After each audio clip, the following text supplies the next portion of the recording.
Good morning, y'all. Well. We have my wife buzzing around the house, getting ready for Mother's Day and the kids' visits. And I will be babysitting a pit bull. Pfeiffer the pit bull. You guys have seen her on camera before. She will be staying with me for the week. And it's going to be a fun time here this weekend because my other daughter's going to bring her little terrier, and they don't get along, so we're going to have to keep them separate. Yeah, fun stuff. Fun stuff. Anyway, we got a concert tonight, too. We got Warrant. Yeah, a lot of you young whippersnappers won't know who Warrant is, but Warrant is a band from the 80s. Cherry Pie, probably one of their biggest hits. Yeah. It looks like this is going to be a half sit-down, half general admission concert. Generally, it's just general admission at the Surf Ballroom and Museum in Clear Lake, Iowa. Sometimes concerts are totally sit-down, and there are tables and chairs all over the floors, up around the sides and the back. But this time, it looks like... oh, no, that was Head East. Warrant is going to be totally open, so totally general admission. Hey, Hedden, how are you, buddy? You got to go to the LCS? Do it, buddy. Do it. Thanks for stopping in. Let's see then. Oh, yeah. This will be a total general admission concert. No, I just got tickets for Head East. They'll be here in August. And Head East, another 80s band. So that one will be half sit down, half general admission. I am not doing... I got 2 packages to open. I got one from Stack Ann and one from Snoopy. So we'll see that in a few minutes there. I got one last night. I got one from Stack Ann last night. Butterflies of Canada. That series. So we're going to start that series. But that one's kind of cool. And I got another one from... I don't know who I got it from. Oh, from Block Blocka. Yeah, when that one gets here, I'll show you. That's the butterfly that's half mirrored. It's half of it above the lake, half of it mirrored in the lake. The head on the butterfly is actually a turtle on the water. It's cool. It's a really cool coin. And I think that may be part of that series, but I'm not sure. I'll have to check. I'll have to check just to be sure, but I think that is. Anyway, yeah, concert. The Head East concert will be a half sit down, half general admission. So they'll have tables all around the side, on part of the floor. Then the middle of the floor and up to the stage will be general admission, but the side of the stage on the floor will be tables around the back. And then up around the sides and back to the bars. Because there are actually 3 bars in there. But at any one time, all 3 of them will be open. 2 will be open, or only 1 will be open, depending on the venue, depending on what the concert promoter is like and what the band wants. So, yeah, it's going to be good. That'll be fun. Also, the thumbnail picture for this video is Shift Kicker's motorcycle. I don't know if a lot of you guys knew that Shift Kicker rode motorcycle. She was from Northwest Minnesota up here. So I knew her on the internet. I had planned to visit her one day, just like Pedro, just like Joey Durbin, and people here in Iowa.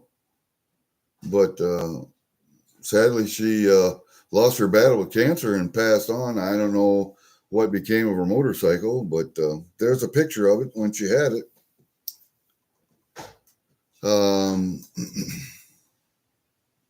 Yeah, so anyway, there's that. Hey, Jerry, how are you? Kevin Hawthorne.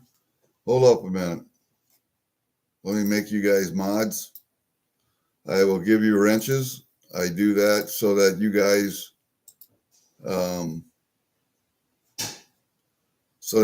can go to each other's channels and subscribe. If anyone becomes a problem, then we just kick them out. That's not a big deal.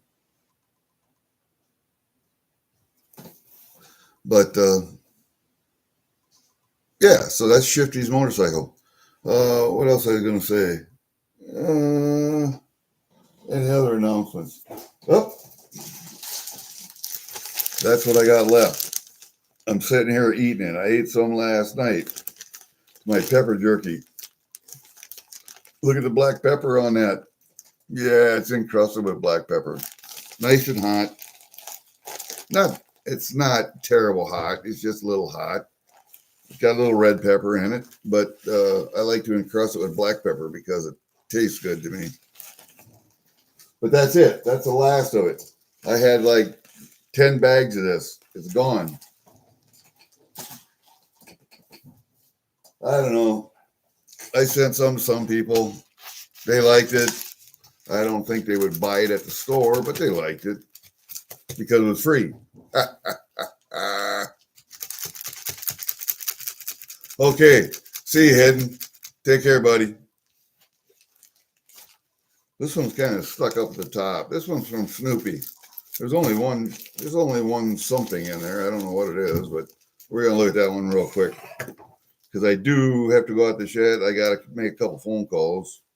I got to find a part for a sump pump. And it looks like I have to order it. I tried to call the company. Company said you have to go online. You have to order online. So you have to go online to their... they gave me the part number. The company gave me the part number. Then they said you have to go to the local supplier to get the part. Well, the local supplier is in Mason City. I called them. They said you have to make an account to order. So I tried doing that. Fucking thing won't let me make an account. So, well, that was it. Just one. Okay. And I'm having problems with that, so I'm just going to call them. I'm just going to call a local company, have them, if they have an account with this plumb supply place, and get me the part. I'm tired of fucking around with it. All right, I got one from Snoopy. What one is this one? This one is the 2024 coupe. That's the P125 coupe. See right over there by my thumb? Over here, the P125 right there. Trying to put together that set. That one's got a piece of foam in it, but yeah, Charles. You know what he looks like. But yeah, trying to put together that set. I had one of these. I erased it off and need to get another one back. So I got this one from Snoopy. So we got that. Trying to put together a set of all the P125 stuff, if I can.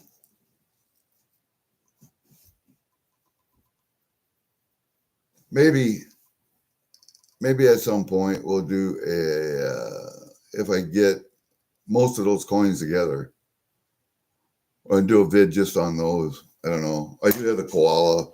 I've got the the kookaburra, kangaroo, koala. I have the ½ ounce, 1 ounce, 2 ounce, 5 ounce. They didn't do a 10 ounce. They did do a kilo, I think. Kilo is going to be a tough one to get, but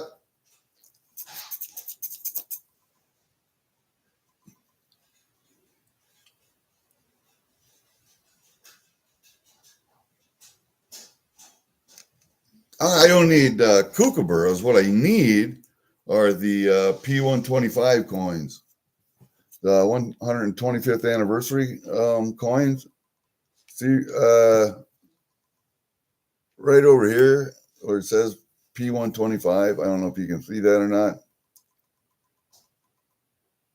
See where it says P125 under the A and kookaburra? That's the set I'm trying to put together, is the P125s. All of the P125s. Now I got this one. I have the koala. I have the kangaroo. I have, now I got to look. Now you got me going. I got a ½ ounce, 1 ounce, gold gilded 1 ounce, 2 ounce, 5 ounce. I don't believe I have any of the gold ones yet. But trying to put together that set.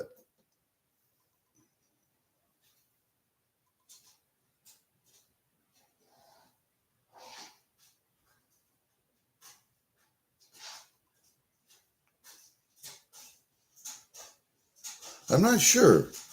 Jerry, are you talking about the one coin with the emu looking bird on it? Yeah, I think that is an emu, but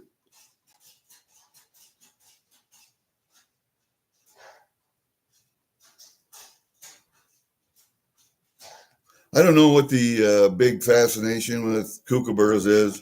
I think everybody's just trying to put together a kookaburra set.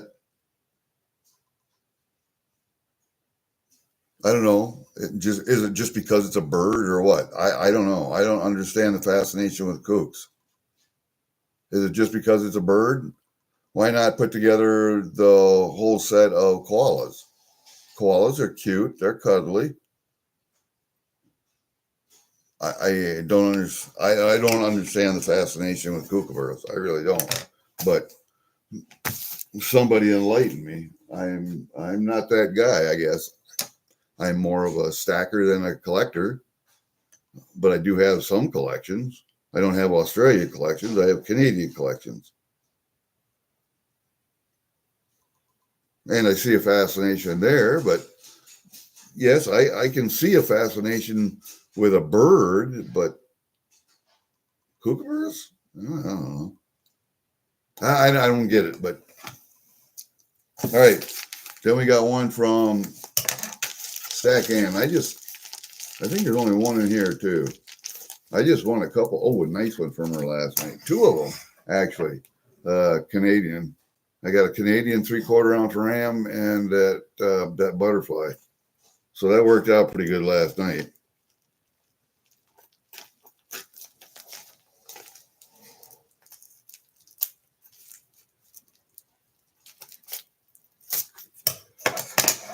Oh, let's see here.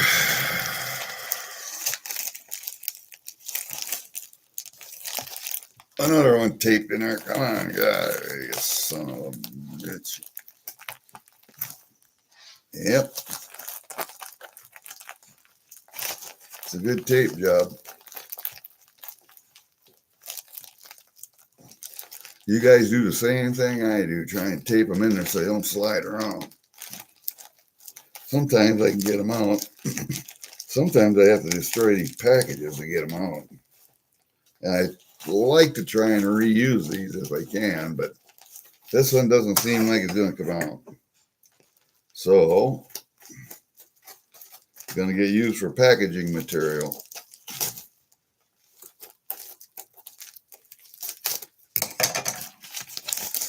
Just like that.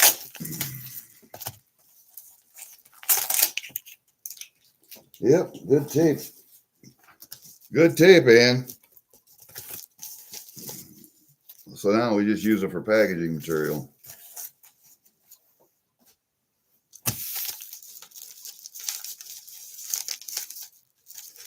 That's what I call a good tape job. All right. Ah, you little critter. I gotta destroy that bag to get in there. Oh, maybe not. Wow. Man. That's some good tape. All right, what do we got in here? Oh, these are the two. I got a couple half-ounce Warrant Pacific, and I got a copper that went with it, and sent me a freebie copper if I would take the half-ounce Warrant Pacific, because she had a couple sets.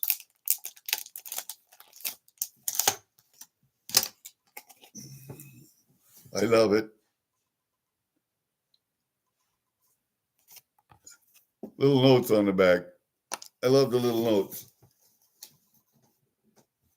I got one up here from Can too that's got to go in my little album. All right, let's see what we got here. I got two of these, 2 half-ounces. It's always good to have a few half-ounces. I don't know. I think so anyway.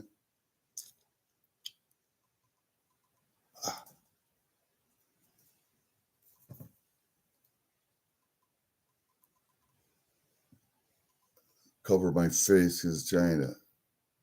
Why does this thing? There you go. Australian American Memorial. Warrant Pacific.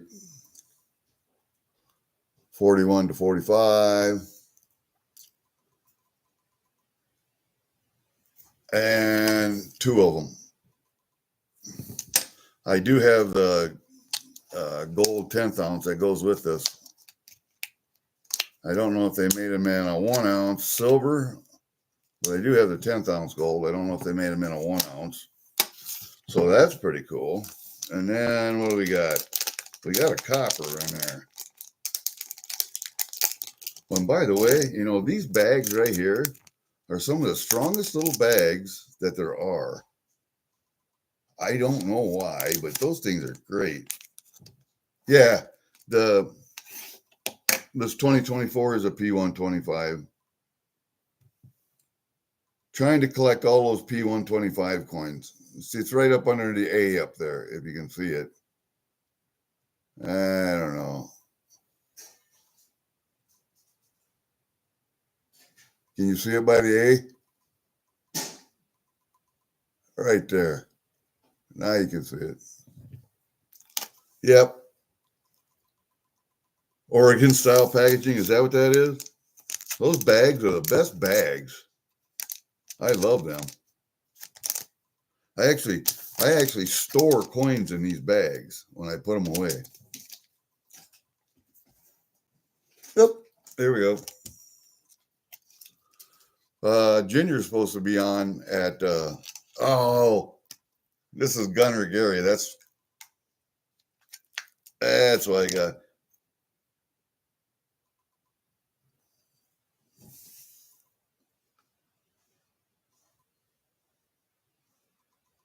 If I get it to focus. Come on, focus you.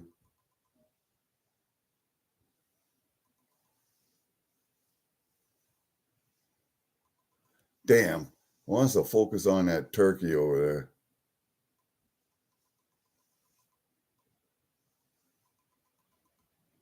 there. Greaseman Gary. You know why they call that Greaseman, don't you? Because the gun he's holding is an M3 grease gun. That's what we used to call it in the military because it looks like a grease gun. But it's an M3 grease gun. Grease Gun Gary. Or Greaseman Gary. That was kind of cool. That's what I'm going to keep. Soldier Bullion. That's what I'm going to keep. I like that. Not only does it have my name on it, but it's got a soldier on it too. Cool. I like that a lot. Thank you, Ann. That one's neat. I like it. That's one I'll keep for a while. I don't keep a lot of coppers. I do keep some, but yeah, that one's kind of neat. I like that a lot. God damn.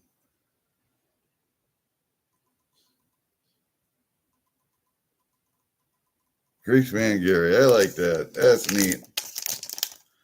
All right. Well, we'll put these back in there.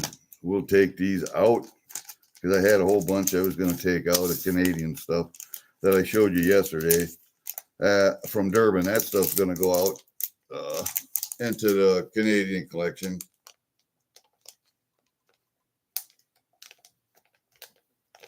Stuff's going to go out into the Canadian collection. I say that bag, no. Fuck that bag up too. All right. Not a problem there. And we had to screw that up too. Well, that's not a problem. I think Ginger's coming on at 11, so we got a little time to talk. Yes, stamp steel. It was a real cheap gun to produce, but you know what? I love that little gun. Much better than, say, my Thompson, like over there in the gun case. I got a Thompson over there, but it's a semi-automatic replica. Mine takes a stick magazines. It doesn't take drums. I didn't want a drum anyway because they're just mechanically they're unreliable, hard to load. They're just pieces of shit. I'd rather have stick magazines. So mine takes sticks. They made two models. One took stick and a drum. One just took stick. I wanted the one just with the stick because that's what I preferred.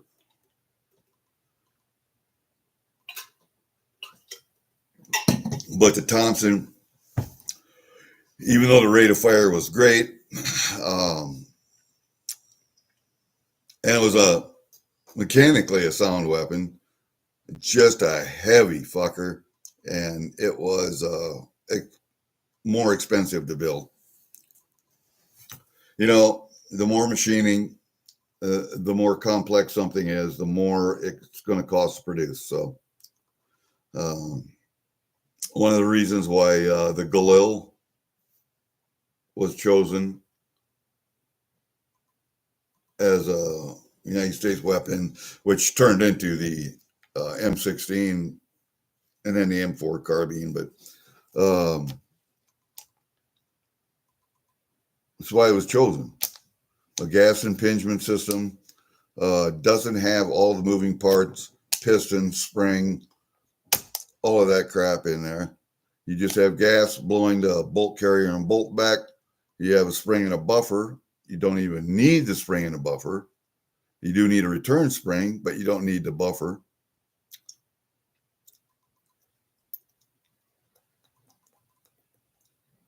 Because that can be engineered a different way, but you do need a return spring.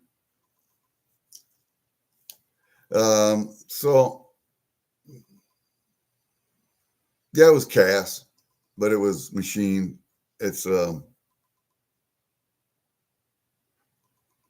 it's a real steel parts, but also aluminum parts. Aluminum, plastic. Cheaper to produce. Colt, Armalite, who else made them damn things? Just about everybody. GM, I don't know. Had to have been half a dozen to 8 manufacturers M16s back in the day. When I went in the Army, we had the old M16A2 or A1s. A1s, I think, in 75. A2s, probably.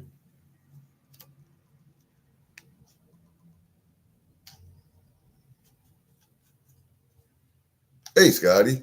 I see you, buddy. I see you. Sometimes I miss you in all the blue wrenches there, but yeah, I see you now.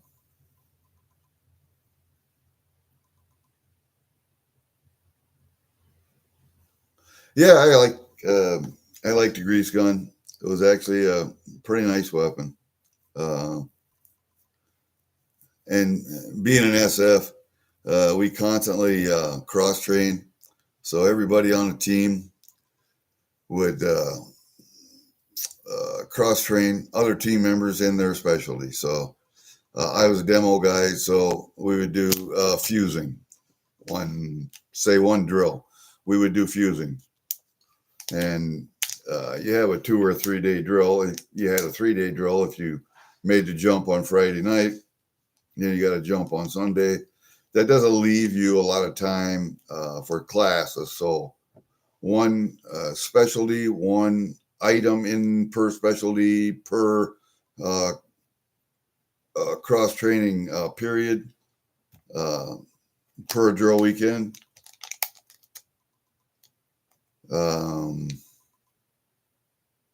So yeah, one weapon. Let's just say it was the weapons guy's turn to cross-train team members in something. That he would pick one weapon that weekend. That's what we would go over.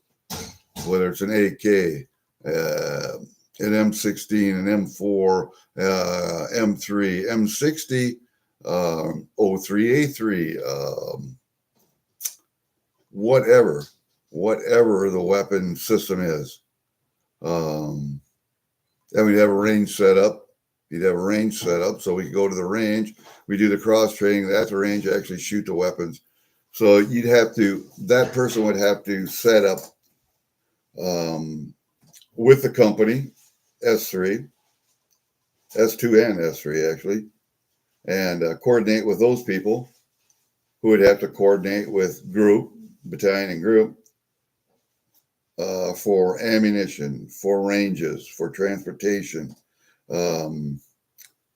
safety personnel, medical personnel to be on site. Had to coordinate all that stuff. It was their turn to do that. And what that did was then they didn't realize it, but that was training them to be an operations sergeant, an operations and intel sergeant, which is what I was eventually. Became a team sergeant. So that was training them to do that while they were training us to do their MOS. So yes, I started out as a commo dude. I actually went to the course as a demo guy or an engineer, and then got my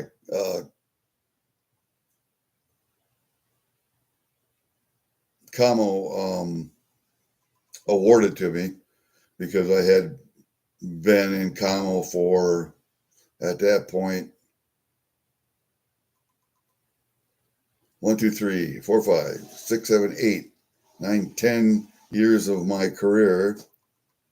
And I didn't go to SF commo school, although I did I got relieved from that school because I couldn't pass manual Morse code at 1313, above that. I couldn't make it to 1515. I could transmit 15. I just can't write it down as quick as other people could. And it's not that you can't understand it, it's just that you can't write that fast. I couldn't write that fast. But after we became more technologically savvy, and as technology progressed, and we went to burst transmissions and SATCOMs and HF, Harris radios, manual Morse code kind of went out the window. So I was awarded the commo MOS. Then went to school as an operations intel guy after a couple of years of being a demo guy or an engineer. And I became the assistant intel guy. and then became the ops sergeant. So there's a progression there that you have to follow. And even though I was being trained in other people's MOSs, I was also being trained in how to be an ops sergeant. So you don't realize it at the time. That's the way everything works. So okay, you have two ARs, M1A and M1 Garand. The Remington Rand 45 and Artillery 1917 Luger. That one's a nice one. The Rand 45s are cool. The Remington Rands. I have two Colt Series 70 1911s, but they are in 38 Super, not in 45. I have a IWI in 45. I have a Springfield Armory in 45. I have an M1 Garand. Let's start. I have an 03A3, an M1 Garand, and M1 Carbine. I don't have an M1A yet. Yet, I say yet because I will have. I have a Colt M16. Actually, it's the SP1 that came out in the 70s. I have that one. That one has been made to look like the original M16 because that one, the original M16 did not have a forward assist on. The SP1 does not have a forward assist on it also. So I took the flash hider off and I put the old bird, the 3-finger flash hider on instead of the bird cage, instead of the newer one. What else did I do? Oh, I put on the rubber butt pad instead of the trapdoor butt pad. It's the steel trapdoor butt pad. That came on the SP1, but I took that off and I put the rubber butt pad on that came on the original M16. And it's already got the triangular handguards. It's got this no finger groove hand grip.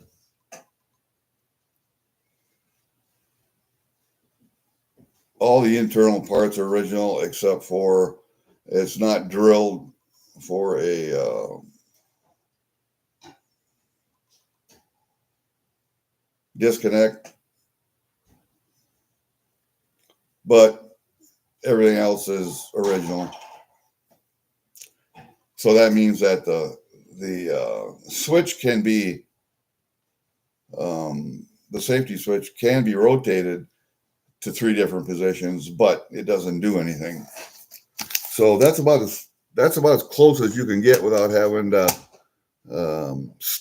tax stamp for it. What else do we have in there? There's a couple of Lee Enfields in there. I have an M5 Jungle Carbine that was made in Australia. It did not see service in World War II. It was manufactured at the end of World War II, but it did not see service. I have that M5 Jungle Carbine in there, and I have another Lee Enfield that was made for the United States. It says U.S. property on it. And there were like 500 of them imported into the United States. That was before World War II because that was going to become one of our service rifles. But World War II happened, so that contract got cut. And that production went to war production. So I have one of those 500, but I don't have the original furniture on it. It was sporterized, and it doesn't have the original sights on it. But it's still stamped property, U.S. government. So that one's kind of cool. But whoever did the sporterization on that thing was a master because that bolt is just pure grease. That bolt is so pure. And I have never fired that gun. I would like to take it out and fire that. See, what is that in? That's in 303. M2 carbine, or the M5 Jungle Carbines in 303. I think that's the only 2 303s I have. And then in the Russian case over there, we got Mosin Nagants, SKS's Type 56s, two AKs, one with a wood stock, one with a folding stock, paratrooper model. I don't have any more AKs than that. I only have two AKs. ARs, I got a lot of them. That platform is such a wonderful platform because it can be adapted and modified in so many ways. I have a 450 Bushmaster, a 350, 400 Legend, a 350 Legend, don't have any in pistol calibers, although one in 9mm and one in 45 would be kind of cool. 9mm would be more practical. So yeah, I could do that. I don't have any AR-10s. What are the other? I got 1, 2, 3, 4.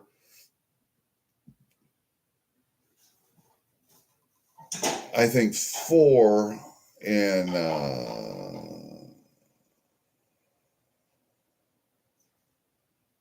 5.56. I don't think any of them are strictly 223. I think they're all 5.56. No, I got one in 223. That's my hunting rifle. Sorry. That's my stainless steel hunting rifle. And the other ones are in 5.56. So, but yeah, they're. Hi, Elle. How are you? Oh, wait a minute. Let me turn you also. Let me turn you also. There you go. Okay. As far as guns go, the last 5 years, I think I've tried to get more into pistols than rifles, and more so into CZs and Canics. CZs I like. I got a whole collection of CZs. Canics, I really like Canics. Canic has the best trigger by far out of the box of any handgun I've ever tried. I have that IWI, Springfield Armory, Colts.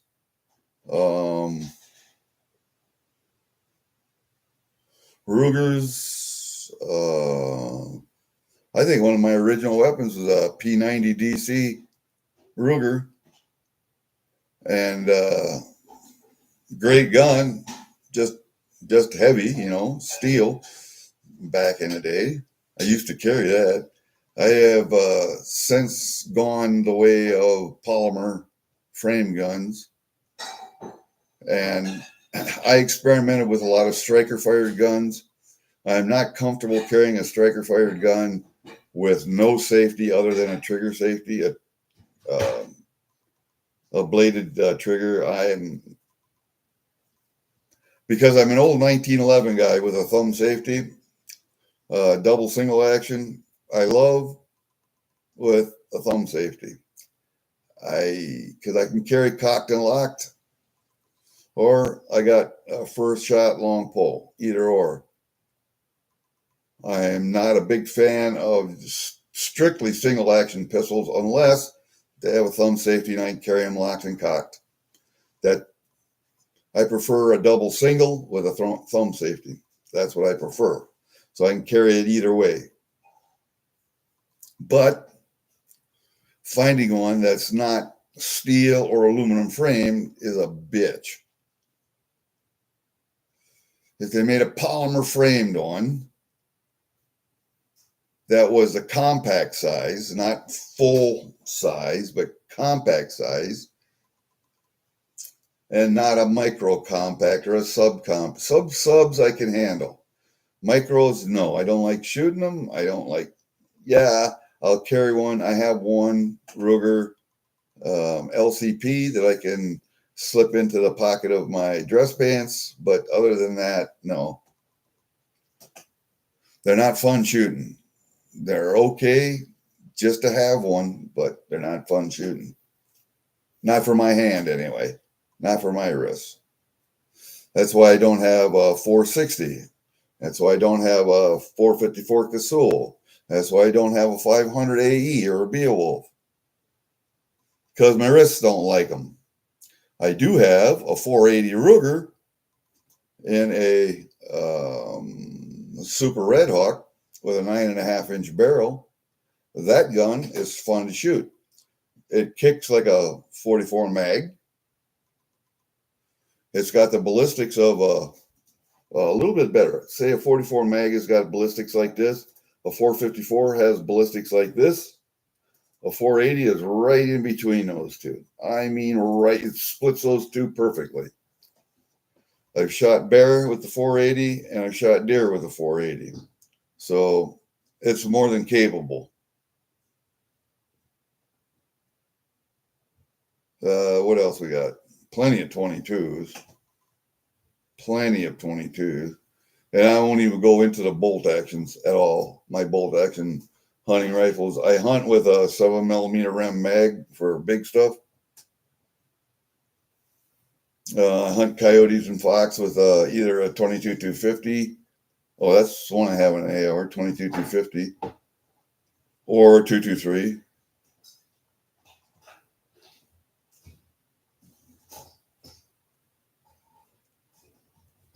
I think one of the best varmint rounds out there that didn't make it was a 222 mag.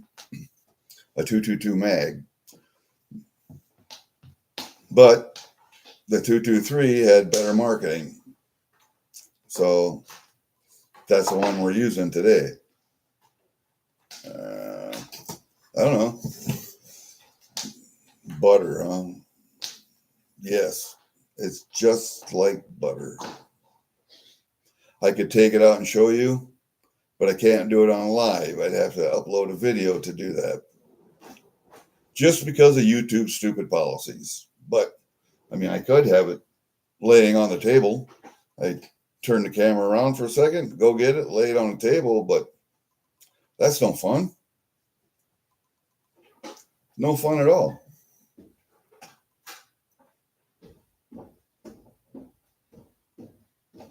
A Ruger Blackhawk. Well, see, I wanted one that had 6-shot capability, and the Red Hawk has a 6-shot capability, and the Blackhawk only has 5 shots.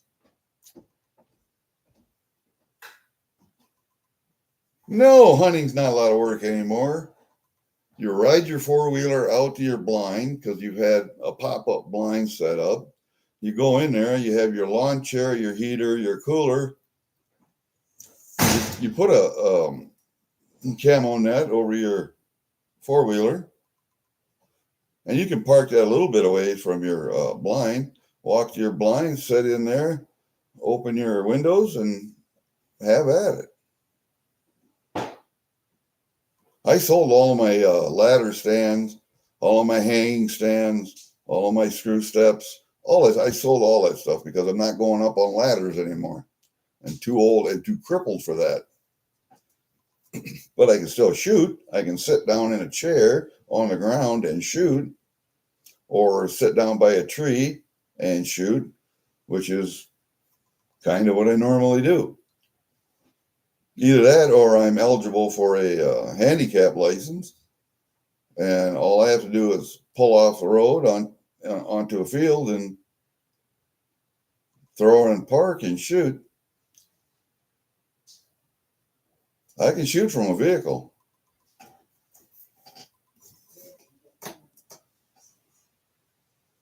The 41 mag was a decent round.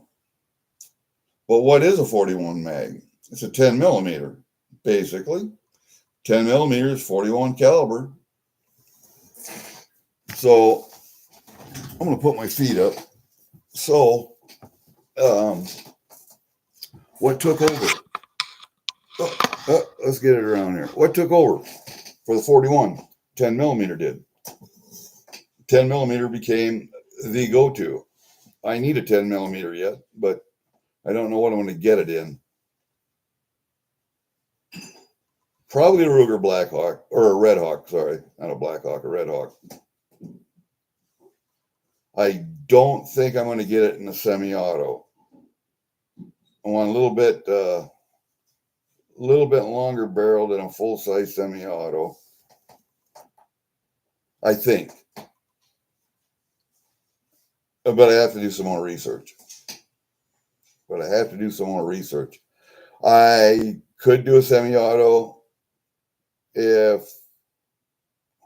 I see the one thing about semi-automatic pistols is they can malfunction because there's more mechanics in it. You know, you slide, barrel, all that recoil spring, fang pin spring, safety, hammer, all of that stuff, moving parts. I like the simplicity of a wheel gun because why do you want a 10 millimeter? I want a 10 millimeter for dangerous game, basically, bears. Although it is a good human round, that's what I would carry it for, bear, if I was going to Alaska, Montana, Colorado, ever elk hunting or moose hunting again. So I would take that as a backup weapon in a chest rig. And my 7 millimeter rem mag. I don't have a 300 mag. I have a 338 Win mag, which if I was to get one more hunting rifle, it would be a 7 millimeter PRC. That would be the one I would get right now. With everything that's out there, that's what I would get. And I was at the gun show, what was it, last weekend? I was looking at 338 Win Mag cartridges. Holy fucking shit, are those expensive now. I think they're more expensive than 338 Lapua rounds. Good God almighty. Now, we're talking $75 a box. What's 75 divided by 20? That's $3 and something around.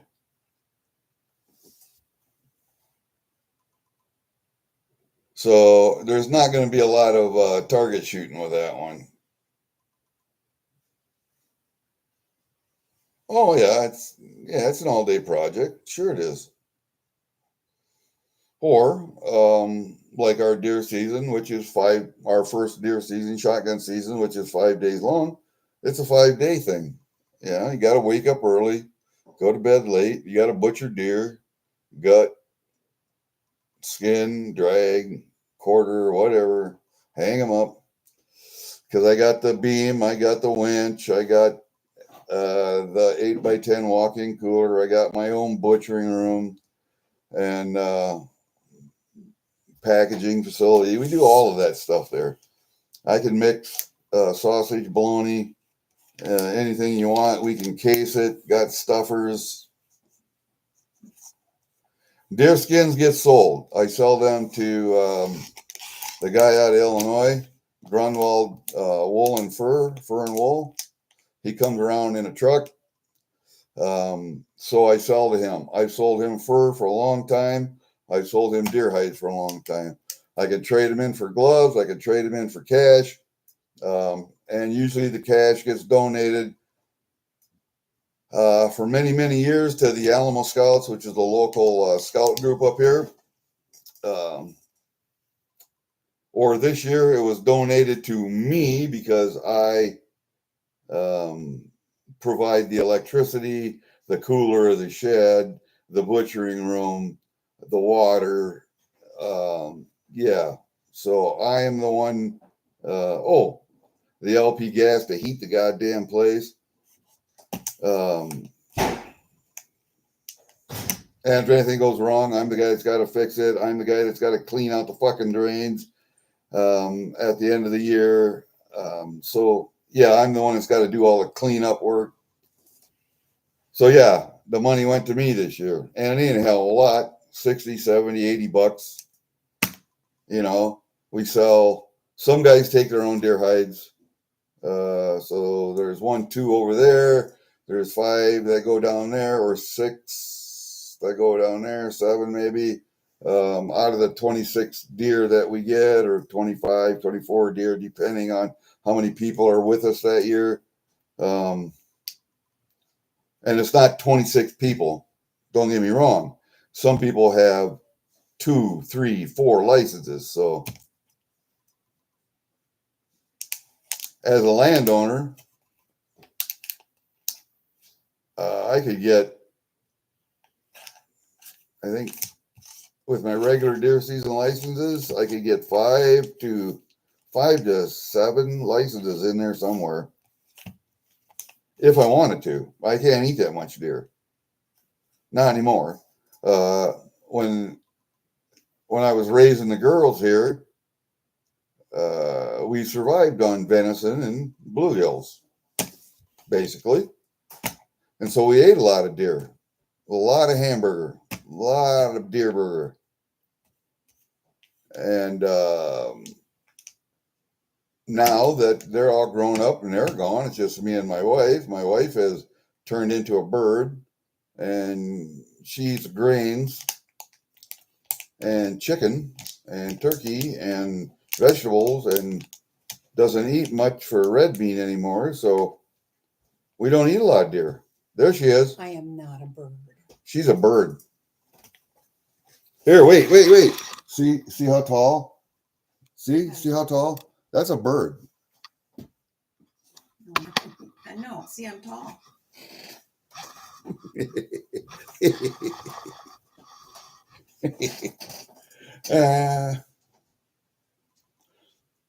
Well, the whole point of that was she doesn't eat a whole lot of red meat anymore. I do. She does not. So I can't eat 18 deer by myself.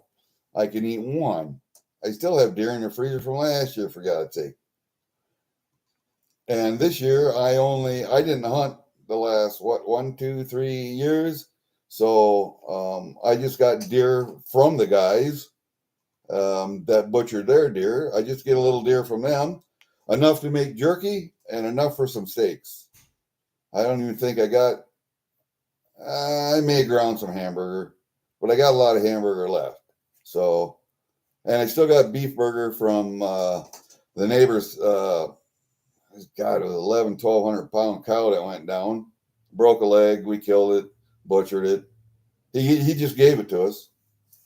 Otherwise, he'd have to pay to have it hauled away. So he just gave it to us, and we butchered it and cut out the bad parts. God, you got, depending on what's bad, and it was a front leg, so you're getting rid of a shoulder.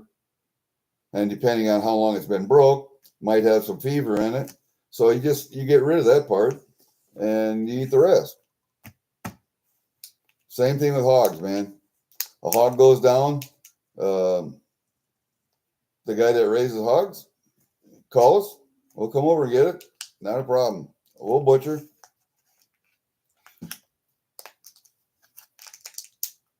A Smith and Wesson Model 29. Oh, dear. An old highway patrolman pistol. Yes. Hang on to that one. It's worth some money, bud. All the Smith and Wessons have gone up. All the Colts have gone up.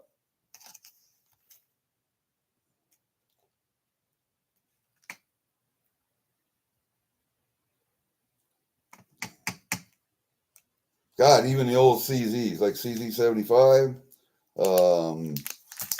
that one's gone up. What's the old Beretta? The old M9, that one's gone up. Not that I'm a Beretta guy, but I have one pistol that looks like a Beretta. Looks like a Beretta Cheetah, but it's a Tisas. And you guys know Tisas, Tisas, Tisas, Turkish company. Very good guns.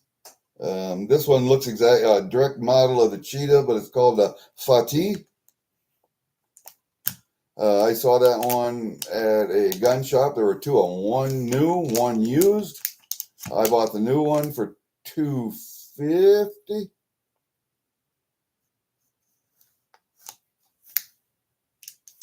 And my buddy bought the used one. I think it was like $225. I bought mine for $250, $25 for a newer one. Didn't know how many rounds were through the other one. Didn't care. Wanted the newer one. Bought it. It's a 380, but damn fine shooting little gun. I have another TSUS 45. That's an M1911 clone. That one is a good shooter. The Canics are all Turkish guns, just wonderful guns, but all striker fired, trigger safeties, no other safety on the gun at all. So I don't like that, but I do like the Canic guns. I do. CZs, I have CZs with safeties. I have double single action CZs. I have striker fired CZs. Get all kinds of CZs. The nicest striker fired CZ I have is a P10C. I love shooting that gun. The one that I would carry and the one I trust my life to, the best gun I have, probably the best gun I have, is a CZ P07. It's a hammer fired, double single action, external safety, wonderful, compact size, nice gun. So nice, in fact, that I have two. I tried P10S, which is a subcompact. I sold it. I should not have sold it. I should have just kept it in a collection, but I sold it.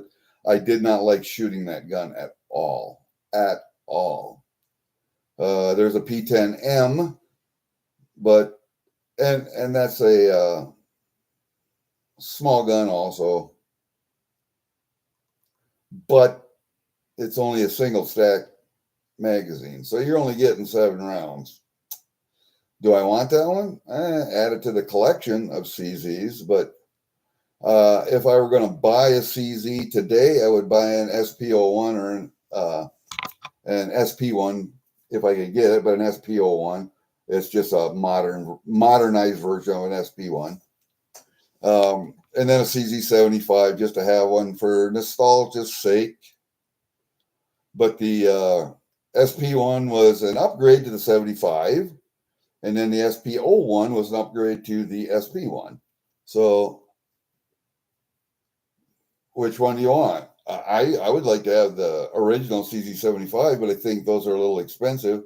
I think the SP01 is a little cheaper and it looks the same. It just has some more modern features on it. So whatever. It's whatever a person likes. Do I want to make a collection, a complete collection of CZs? No, not really. That's why I got rid of the P10S. If it's a gun that I don't like to shoot, I'm going to get rid of it. And I've sold some guns I should have kept a hold of. I had a Ruger Speed 6 that a guy sold me, and it was kind of sketchy, the background of the gun, so I got rid of it. I sold it. I should have kept it. I had a Remington Sportsman Model 12 gauge. That was the Browning A5 lookalike, but it was only a 3-shot gun. So it was only 2 in the mag, 1 in the chamber.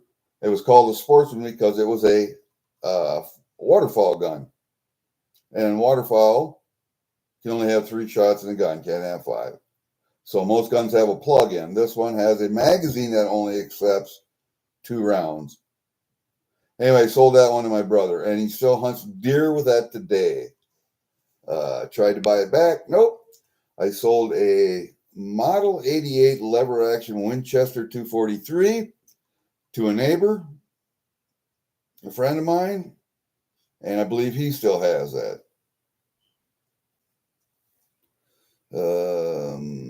I think that was the only 243 I had.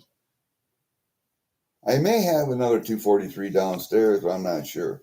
I'd have to check. You know, you got too many guns when you can't remember what you got. And that's a good thing.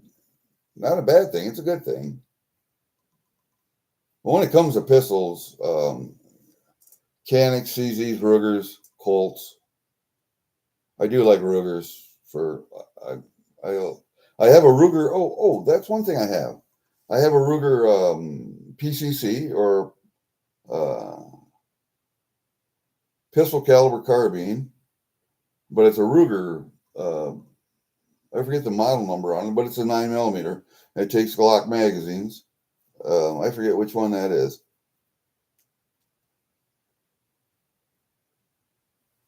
Yeah, nickel plated. You bet. That's very yeah, nice gun. Nice gun. I do not believe I have any Smith & Wesson handguns at all. I have Remingtons. I got the Remington, what was it? The R1 when it first came out. That was Remington's 1911 lookalike. The R1. It's the same thing. And I got the, what was it? The Ducks Unlimited or the Turkey Federation Gun of the Year. That one's never been shot. That one's in the gun case, and that one will never be shot. I have an original Colt 1911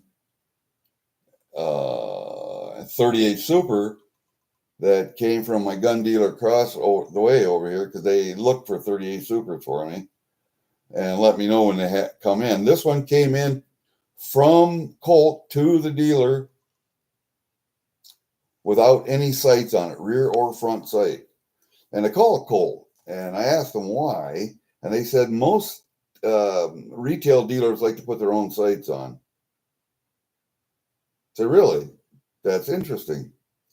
So you're telling me that this gun would probably, if I kept it, worth more in its original condition than if I went and put factory sights now, but I could install them myself or have a gun dealer, or I bought them, install them. And the lady at Colt said, maybe. So that just tells me if I'm not going to shoot it, I'm just going to keep it for collectability. I'll just leave it in the original condition.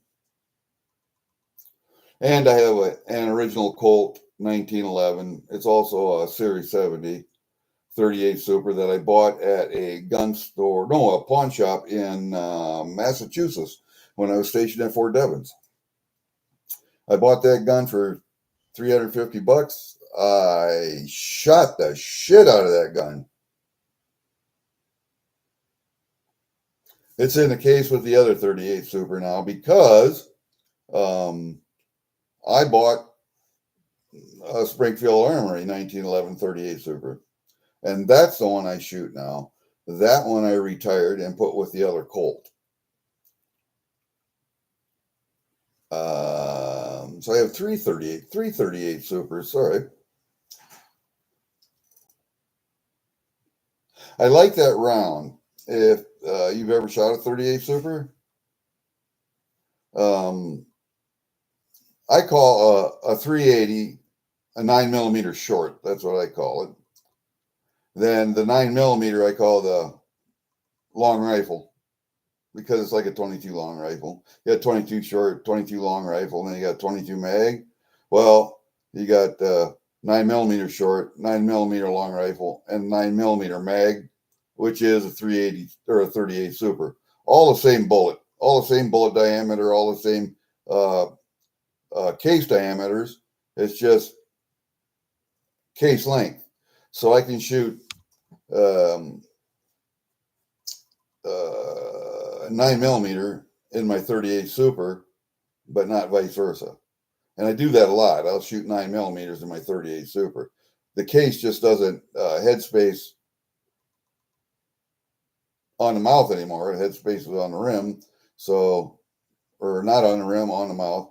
So it's not actually all the way up to where it's headspacing at. It'll shoot the bullet. And I don't recommend that you do that a whole bunch, but because you'll wear out your chamber in your 38 Super, but you can do it. So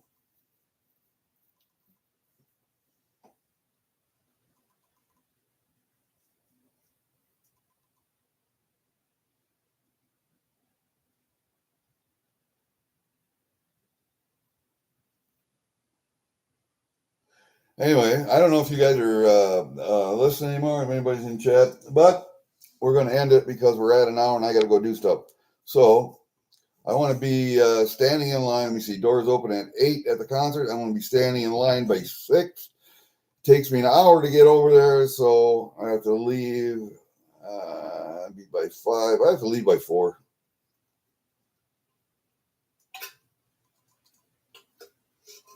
And like I said, I got to take a bunch of stuff out to the shed to put with my Canadian collection away.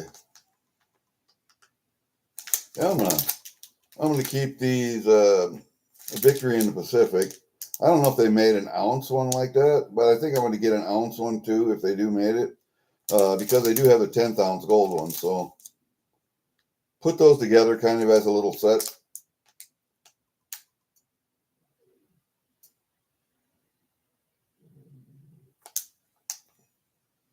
But yeah, and then I'll put the Kook in with that other set that I have, the P125 set, because I have the 5 ounce on down.